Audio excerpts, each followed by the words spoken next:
An eye can process millions of colors. It can track a bird in flight, decode language, and take in the entirety of the night sky. Yet, by its very biological design, an eye is incapable of looking at its own surface. It sees everything in the universe, except itself. Centuries ago, King Janaka of Mithila realized he suffered from the exact same condition. Staring out from his palace window, he understood that he knew every merchant, every street, and every law in his kingdom. But when he tried to locate the actual entity doing the observing, the person behind the title of king, he drew a blank. The breakdown happened in his logic.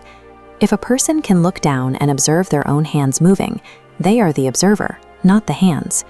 If a person can sit quietly and watch their own thoughts race by, they are the watcher, not the thoughts. This created a terrifying vacuum. Janaka realized that absolute political authority moves nothing if the ruler remains a total stranger to the very mind making the decisions. The answer arrived in the form of sage Ashtavakra. His body was severely deformed, bent in 8 different places, but his physical presence radiated a piercing, static clarity. Ashtavakra dismantled the king's confusion with a single distinction. You are separate from every object you perceive. Your identity is found exclusively in the capacity to see, not in the things being seen. Janaka immediately pushed back. Human neurobiology and deep societal conditioning wire us strictly to be active participants. We are taught to act, to control, and to achieve. The idea of existing merely as a passive seer felt like a rejection of his entire life's work. To locate the true self, Ashtavakra explained, requires a psychological unlearning. You must peel away the assumption that you are the protagonist of the story and recognize that you have always been the silent audience. The specific mechanism required for this transition is Sakshi Bhava, or witness consciousness. Unlike typical meditation that requires intense focus, witness consciousness involves the cessation of mental effort. The instruction is to simply observe physiological functions, watch the breath enter and leave the body, watch thoughts wander in and out of the brain. Make no attempt to control, stop, or judge them. This diagram illustrates Ashtavakra's core analogy for how this works. Think of external reality as a light source. It hits the flat plane of your mind, which acts like a mirror, and bounces off. The mirror accurately reflects the world, but the mirror itself possesses no vision. The true observer is sitting far behind the glass, watching the reflection happen. As we pull back the perspective, we see the shift required for witness consciousness. You move your sense of identity from the mirror to that isolated, silent observer node in the background. Spiritual realization does not require fixing or optimizing the mind. It is the recognition that you were never the mind to begin with. But what happens when intense emotional turbulence strikes? When grief, anxiety, or anger hijack the nervous system?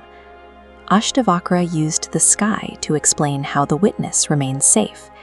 Massive supercell storms routinely tear through the lower atmosphere. But look above the cloud line. The actual sky remains unaffected. It is never burned by the lightning, and it never drowns in the rain. This maps directly to human psychology. Intrusive thoughts and emotional pain are the weather. Your true identity is the empty space in which those weather events temporarily occur. As Janaka applied this framework, the silence in the room began to outweigh his titles. He sat until the labels of ruler and man fell away, leaving a state of samadhi, where awareness continues without the interference of a localized self. Psychological safety is achieved by becoming the empty space where the storms of the world have nothing to strike. Then Janaka opened his eyes. The palace walls, the throne, and the demands of his empire were exactly where he left them. It is the same dilemma we face today. How do you maintain internal peace the moment you have to step back into high-stakes responsibilities? This brings us to the mechanics of karma yoga. It allows a ruler to sign a death warrant or command a legion while remaining as still as a mountain on the inside. Janaka still performs his duties, but his operational framework has shifted. He executes tasks knowing his physical body is the instrument of the state, but it is not who he is. Enlightenment is worthless if it shatters the moment you leave a quiet room. its utility is proven only under the pressure of worldly responsibility. Ashtavakra offered one final analogy for navigating chaos. He described the mind as a fragile boat, forced to navigate an endless, volatile ocean of daily duties and thoughts. This split-screen visual illustrates the two ways to live. On the left is the baseline human condition, living as a passenger, trapped inside the tossing boat. On the right is the state of the witness, standing on the shoreline, observing that boat from afar. The shoreline perspective does not stop the waves. Physical pain and professional stress will still impact the hull of the boat, but those waves no longer have any way to reach the observer on the shore. True liberation arrives when this perspective shift becomes permanent. You remain the untouchable witness, even as the world continues to churn.